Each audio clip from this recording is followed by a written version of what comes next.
Bonjour à tous, c'est Pafoum, et oui, ça faisait bien longtemps que je n'avais pas fait une vidéo et je profite d'être en fin d'année pour vous montrer un peu ce qu'on est devenu. Donc comme vous pouvez voir, on n'est plus chez les Oum avec les adjoints, on a décidé de créer un autre clan, tout simplement, les No Skills, avec qui, donc là vous pouvez voir que c'est les périodes des fêtes, donc il y a beaucoup de gens qui sont pas dispo, qui se mettent en rouge. Donc un petit clan où finalement il y a pas mal d'anciens, tous les joueurs là présents quasi sont des gens qu'on connaît. Donc soit des anciens Oum, mais on a fait une fusion aussi avec un clan qui était ami des Oum depuis un moment. Donc je vais vous montrer également notre journal de guerre. On peut voir qu'on a fait 5 défaites, 57 victoires. On a fait à un moment donné une belle série de 29 VS, avec vous pouvez voir plusieurs perfects. On s'est pris aussi à un moment donné d'ailleurs des perfects par Always Green.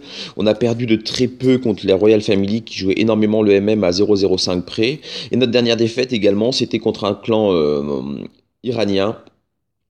Donc là je parle un peu du nez, je suis désolé. C'était contre un clan iranien contre qui on a perdu d'une étoile. Ils avaient un TH11 max, deux TH11, pas forcément max, un peu Préma, un peu Def HDV10, HDV9, mais avec des troupes, des très bonnes troupes pour raser du 10. Ils avaient également 5 HDV10, dont 2 HDV10 qui étaient quand même, je crois qu'avec 3-4 défenses niveau 2-3.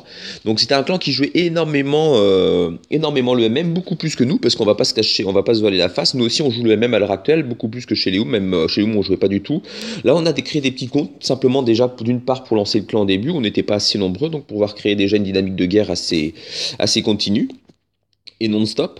Et ensuite, tout simplement, parce que ça nous amuse aussi d'attaquer avec des TH6, et nos plus petits villages sont des TH6, donc on a des HDV6, des HDV7, on s'amuse aussi avec nos 8, nos 9 et nos 10. Au niveau du roster, à l'heure actuelle, nous avons plutôt un roster avec Julien Click, qui était chez Loom, qui est revenu chez nous, donc avec son HDV 11 max. On a donc un HGV 11 max, on a un 10,5, c'est pas foum. On a des 9,75, des 9,5, donc de 9,75, de 9,5, et après le reste c'est des 9, des 9,5.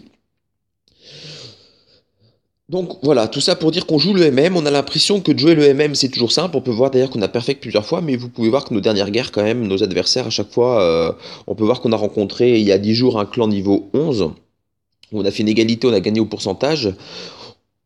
Tout ça pour dire que voilà, jouer le MM, ça peut sembler simple, mais c'est pas si simple que ça, tout simplement parce que quand on joue comme ça, le MM, on a finalement 5 gros villages, et tout se joue sur les 3-4 premiers, finalement, voire les 5 premiers, mais souvent, quand on a un HDV 11, il suffit qu'en face, il y ait 2 HDV 11 max. Nous, on a juste un HDV 11, un 10,5, et par exemple, deux HDV 9,5, on sait déjà que nos 9,5 vont se faire raser par les HDV 11 et que ça va se jouer sur le haut. Donc le MM, vraiment, c'est pas une science exacte, c'est pas si facile que ça comme on pourrait l'imaginer. Alors aujourd'hui, j'ai décidé de vous montrer simplement quelques gameplays déjà de Julien avec son HDV11 qui nous fait quand même des beaux tris. Sur des 11, je vous l'accorde, qui sont pas encore maxés, mais malgré tout, qui ont des bons niveaux de def. Donc je vais vous montrer ça, tout simplement. Donc en commençant par l'avant-dernière guerre, donc contre un clan niveau 12, donc c'était pas non plus un clan de Charlot, loin de là, ils avaient quand même 236 victoires. Bon, on peut voir qu'ils ont fait un peu le ménage chez eux. Et du coup, nous, on peut voir notre map. On peut voir, c'est ce que je vous avais dit, là dans cette guerre-là, on avait donc 3 HGV 9,5, Pif, Paf et Flo. Et au-dessus, on avait Pofum qui était un HGV 10,5 et Julien qui était un HDV 11 max. Et en face, ils avaient donc 2 HDV 11 et ils avaient 4 HDV 10 avec T2. Hein. C'est-à-dire que le 6ème, vous allez voir le gameplay sur le 6ème, on peut le voir de suite. C'était déjà un village avec T2. Nous, il faut savoir que Pofum, notre 10 ennemi, n'a même pas T2 max, alors que lui avait T2 max. Bon, certes, après, des defs un peu à côté, un peu faibles.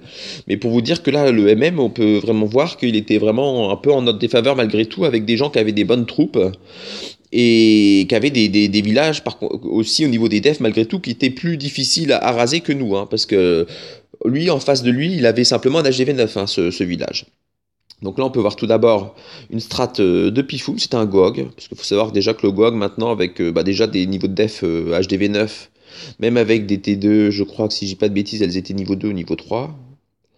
D'ailleurs, il y en a une niveau 2, une niveau 3, les cochons, ça peut passer, hein. Avec toujours des villages anti-3, c'était anti-2, c'était un clan qui avait essayé pas mal de jouer là-dessus. Donc là, on peut voir où Pif joue bien, là, il fait exprès d'envoyer en dessous sur la T2 au niveau ouest des cocos, justement pour que ce duo puisse aller au centre et avoir assez rapidement les T2E. On peut voir aussi qu'il pose bien son emploi, il en a gardé un pour les squelettes. Et les soins également qui peuvent bien couvrir la map, avec ses héros au-dessus qui se baladent tranquillement. Donc voilà, ça c'était un beau petit GOG. Bon après, comme vous l'avez vu, le village c'était finalement un HDV 9 avec T2 quoi au final. Et puis un 9,75, enfin un 10 mais avec des devs niveau 9. Donc on peut voir déjà là, rien que là, que c'est notre 3, donc Pifoum, qui a pas de T2. Bah, lui, il est obligé d'attaquer un village avec des T2, donc c'est vraiment ce que je vous dis, hein. On a un préjugé quand même, même nous, on l'avait, on a joué au début le MM en se disant ah, ça va être tout facile, on va avoir des guerres tranquilles, sans challenge. Et c'est complètement faux, c'était quand même pas si évident que ça à chaque fois. Allez, je vais vous montrer le numéro 3, donc, où c'est pas fou. Donc là, c'était notre 10,5, donc forcément, il a gardien, il a héros max. Voilà, après le type de village qu'on avait directement, c'était un HDV 10 max. Donc tout ça pour vous dire aussi, du coup là, pour le coup, ils avaient plusieurs HD, bah pour le coup, ils avaient même un peu en leur faveur.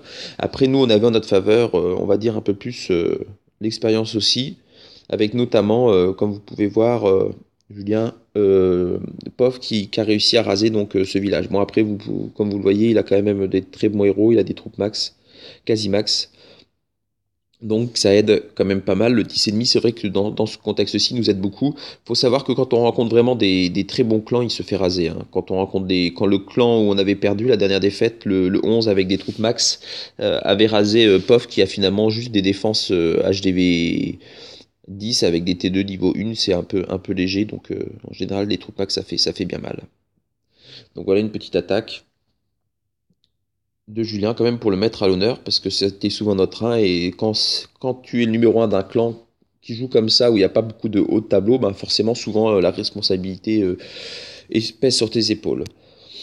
Et là on peut voir d'ailleurs que Julien sur le 1 a fait 80% et donc il a rasé le numéro 2, donc c'était le vis-à-vis de POF et on peut voir du coup que c'était un HDV 11 qui n'était pas forcément maxé de tout, mais il était quand même assez costaud. Et puis, comme je vous le disais, c'était des villages, ils aimaient bien jouer.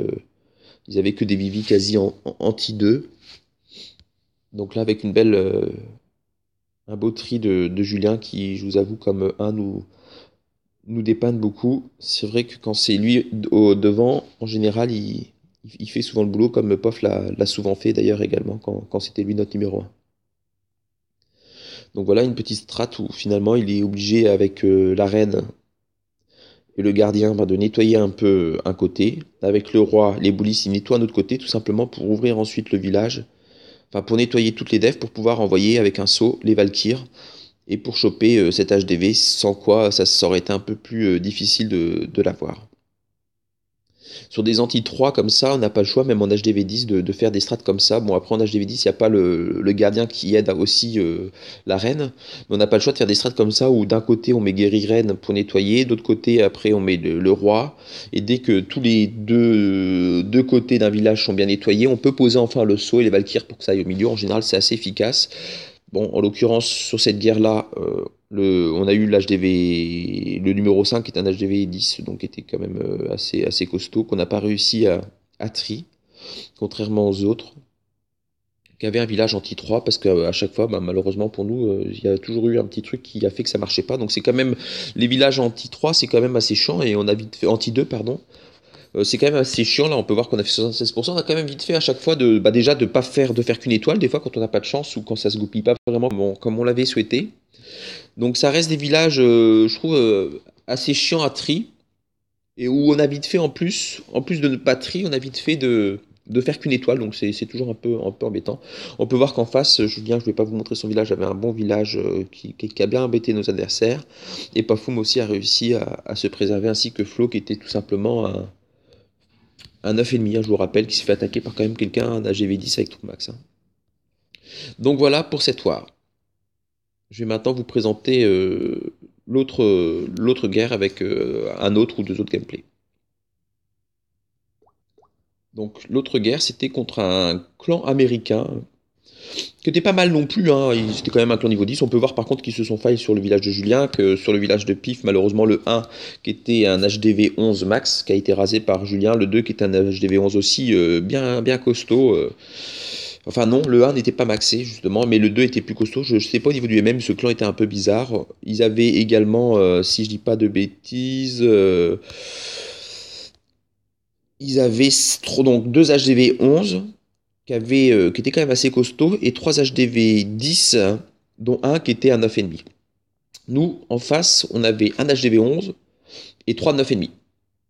Donc tout ça pour dire qu'une fois de plus, à chaque fois, finalement, quand on joue le MM, c'est pas évident, c'est pas si évident parce qu'en face ils ont deux HGV 11 qui avaient des troupes max, qui auraient pu tout à fait raser normalement au moins nos trois premiers et laisser par exemple juste Julien à, normalement si la personne aurait su un peu mieux jouer à au moins une étoile ou à deux étoiles, ils auraient pu normalement nous clean complètement la map.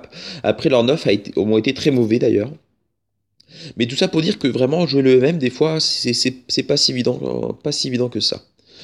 Donc je vais vous présenter une attaque de Chelot donc sur l'HDV qui n'était pas maxée tout simplement. C'est une attaque Val et c'est pour mettre aussi à l'honneur nos nouveaux membres. Comme vous savez, moi j'aime bien avec Léum montrer aussi des attaques, pas forcément des fois des attaques les mieux réussies ou sur les plus gros villages, mais des fois tout simplement pour mettre à l'honneur les membres. Donc là, on peut voir en l'occurrence que le village, en effet, il n'était pas très costaud, et c'est pour ça d'ailleurs qu'il y avait un 9 en face de lui, je pense. Donc il n'y avait pas T2, c'était un 9,5, un 9,5 pourri finalement, parce qu'il n'y avait même pas il y avait pas tout quoi. Donc là, une attaque Val. Bon, à l'heure actuelle, on attaque très peu Val, mais c'est quand même important d'avoir quelqu'un dans le groupe, dans le clan qui attaque avec des Valkyries. Là, on peut voir malheureusement il va mal les lancer. Mais ça va quand même passer la différence avec le niveau du village et les troupes, ça fait que ça va passer. Donc nous à l'heure actuelle, vraiment au niveau de notre manière de jouer par rapport peut-être au c'est qu'on a décidé de quand même de plus trop jouer des strats par exemple avec les Vals. On considère que voilà, ça fait un peu n'importe quoi. Même si on reste persuadé que c'est important dans le clan d'avoir au moins une personne qui les joue, parce que sur certains villages, ça reste utile. Mais on est plus sur une stratégie de jouer des strats au niveau de 9, des PK Walk, par exemple. Après, vous allez me dire quelle est la différence entre un PK Walk et des Vals. Des Vals, c'est une méthode bourrin. Les Vals, une fois que tu as tout lancé, tu joues 30 secondes, après tu poses les soins et après tu attends, tu regardes. PK Walk, malgré tout, il y a quand même à un moment donné où tu peux poser un peu les bébés drags, c'est un peu plus, entre guillemets, un peu plus réfléchi malgré tout au niveau de la stratégie que des attaques Valkyr. Et on aime toujours bien jouer avec des Shattered, évidemment, des Go Hog, qu'on continue à maintenir. Donc là, je vais peut-être vous montrer tout simplement Lara, donc était adjoint chez nous, qui, bon voilà, vous pouvez voir aussi que le village n'était pas exceptionnel, qui continue toujours à faire ses attaques en Chattered. Il joue quasi que du Chattered. Donc, comme je vous ai dit, on a essayé aussi dans ce clan, finalement, de savoir tout jouer, mais en même temps d'être un peu spécialiste chacun de certaines strates. Par exemple, Pifoum est très bon en attaque mineure, par exemple, mineur ou bouliste. Après, moi, je me débrouille plus à l'heure actuelle en tout ce qui est Gohog ou Chattered. Donc d'où d'ailleurs, sur cette guerre-là, d'ailleurs, où j'ai rasé un autre village en Gohog. Donc là, une petite attaque Chattered avec toujours le même principe, hein, surtout ce type d'attaque, que ce soit au niveau HDV9, je vous rappelle, parce qu'on m'a demandé aussi des fois d'expliquer un peu comment ça se joue. Je vous rappelle à chaque fois que lorsqu'on veut faire entrer son KS, ben, il faut tout simplement bien nettoyer les côtés, poser les golems, bien nettoyer les côtés avec les sorciers. Pour toutes les strats, que ce soit Shattered, Gog ou même PK Walk, il faut bien nettoyer les côtés, que ce soit avec des sorciers ou des bébés drag. Et une fois que tous les extérieurs sont nettoyés, il faut poser les troupes où on veut que ça rentre. Je vous expliquerai mieux ça sur une autre vidéo. Et là, on va vraiment rester sur des attaques. Et là encore, à nouveau, un peu la même strat que la dernière fois. C'est ce que je vous ai expliqué sur des anti-3, c'est important, donc avec la reine. Et ce que je vous disais aussi d'ailleurs avec le bébé drag au-dessus. Là, c'est ce que fait Julien. C'est qu'il pose un bébé drag pour éviter que la reine après parte au nord et pour être sûr qu'elle rentre bien dans le village. Donc ça c'est important de jouer comme ça. Et là, ce qu'il fait, c'est qu'il va simplement nettoyer avec la reine, il va essayer de descendre jusque côté ouest. Il va faire rentrer en ouest ses, son roi avec les boulisses pour tout nettoyer. Et une fois que tout sera nettoyé, il pourra enfin envoyer ses Valkyres au centre pour tout nettoyer. Là, on peut voir aussi que le rôle de la reine, comme à chaque fois, c'est de choper le château de clan, parce qu'évidemment, si on l'attrape pas, bah, ça devient un peu compliqué. Et là, il joue bien parce qu'il chope aussi l'aigle artilleur assez rapidement, parce qu'en général, ça fait quand même pas mal de dégâts. Donc là, on peut voir après donc qu'il joue tout simplement, il pose le golem, il pose au-dessus ses sapeurs pour que le golem monte bien, et il a posé 4 boulisses sur le côté pour nettoyer à nouveau. Hein. C'est à chaque fois ce système de nettoyer avant de rentrer, sinon les troupes tournent. Hein. C'est vraiment quelque chose d'important. Et souvent, les gens en général qui n'ont pas forcément l'habitude se faillent là-dessus dès le début. Dès le début dès le début de l'attaque, ils vont tout faire louper à cause de ça, à cause d'un petit détail de rien du tout qui consiste tout simplement à bien nettoyer les côtés avant de faire rentrer les troupes. Sinon, ça tourne automatiquement et après, l'attaque est forcément loupée. Donc là, on peut voir que ce 1-là, il n'était pas non plus énormément maxé. Contrairement au 2, d'ailleurs, qui était beaucoup plus maxé. C'est un peu incompréhensible des fois le MM. Et qui était beaucoup plus dur. Donc là, il rase, il va quand même le tri, ce qui reste, quoi qu'il arrive, pas évident de trier un HDV11. Donc là, c'était un clan, comme vous pouvez le voir. Ils avaient des petits héros aussi en face, mais ça c'est souvent, on rencontre souvent des clans avec des héros maxés finalement, on n'en rencontre pas tant que ça. Donc voilà une belle attaque de Julien qui a fêté son retour donc parmi nous. Donc j'essaierai à nouveau de faire quelques vidéos de temps en temps, beaucoup moins régulier qu'auparavant, tout simplement parce que déjà j'ai moins le temps. C'est une des raisons pour lesquelles j'ai arrêté aussi les Hooms, c'est un manque de temps et puis aussi l'envie de retourner un peu aux sources dans le sens d'être moins contraint par le jeu, c'est-à-dire de ne plus être obligé de se connecter et de perdre un peu cette motivation de jouer et d'avoir finalement un jeu qui devient une obligation. On se connecte parce qu'il faut se connecter, donner des conseils, donner des troupes parce que c'est tout le temps des wars. Donc là, sur nos skills, c'est un peu un retour aux sources d'ailleurs. Avec d'ailleurs, c'est pour ça que les adjoints au final, qui étaient là dès le début et les plus fidèles sont restés avec nous. Parce qu'on est vraiment retourné à nos origines, c'est-à-dire qu'on a un clan où on n'a pas de line, on communique pas, on fait pas comme on faisait avec Léo à un moment donné, on est parti à trop communiquer, et je pense que après ça devenait une contrainte, fallait expliquer sa strat, etc. On n'est plus trop à ce niveau-là, on est un peu comme à nos débuts, chacun est responsable de ses attaques, chacun est responsable de son jeu, on sait que lorsqu'on joue, on joue pour essayer d'attaquer et de raser, donc chacun, lorsqu'il se met en vert, pardon, pour les guerres, est responsable de ses attaques et de ce fait est responsable du fait de produire quelque chose d'à peu près potable et pas des attaques à la va-vite. Sans l'aspect d'obligation de tout faire valider, c'est une manière aussi de se responsabiliser, de responsabiliser les autres aussi, c'est-à-dire que on peut demander des conseils, mais on n'a pas l'obligation d'en demander. À l'heure actuelle, étant donné qu'on a une bonne dynamique et qu'on joue ensemble finalement depuis l'arrêt des Hooms, depuis un moment, on arrive à chacun à attaquer, on demande deux trois petits conseils, ou est-ce qu'il n'est pas mieux que j'attaque cet angle-ci ou cet angle-là, mais ça se limite à ça, et après grâce à notre expérience aussi, parce que finalement on est tous des joueurs assez expérimentés au final du fait qu'on a fait plusieurs guerres, on arrive à s'auto-gérer sans qu'il y ait trop de contraintes de la part des officiers et de moi-même qui lead le clan, et c'est plutôt agréable avec cet aspect communication purement in-game, qui évite aussi des communications sur line qui sont pas forcément intéressantes aussi, un peu trop de flood ou des prises de tête qui, je pense, sont spécifiques à ce type de communication extérieure. Là, on arrive dans le jeu, on se dit bonjour tous les matins, tous.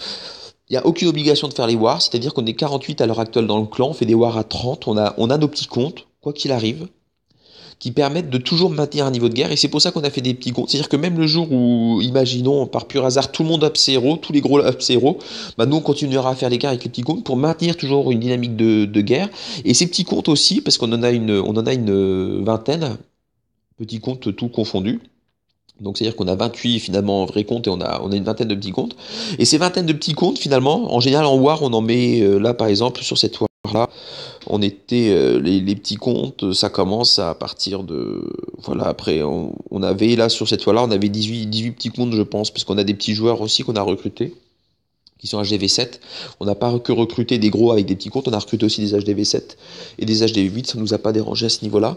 Donc enfin voilà, cette dynamique d'avoir des petits comptes, finalement, ça permet de créer une liberté où finalement, ce qui se passait chez Loom, où on évitait nous de up nos héros parce qu'on se disait, ah, on peut pas les up, il faut qu'on fasse les wars, il faut qu'on enchaîne. Bah là, ça permet aussi, on a essayé d'améliorer aussi cet aspect-là du jeu en se disant que on crée des petits comptes pour toujours faire des guerres et à côté de ça, on est libre. On est libre de up nos villages, de faire ou de ne pas faire les guerres comme tout le monde le souhaite.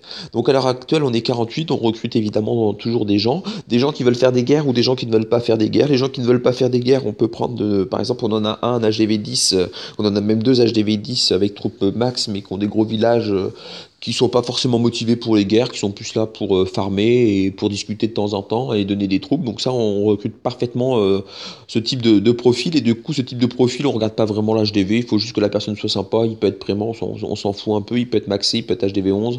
On s'en moque un peu. Et sinon, à côté de ça, on recrute plutôt des profils à l'heure actuelle HDV 8 ou HDV 9 perfecteurs, par contre, les HDV 9 et des 9,5. Voilà.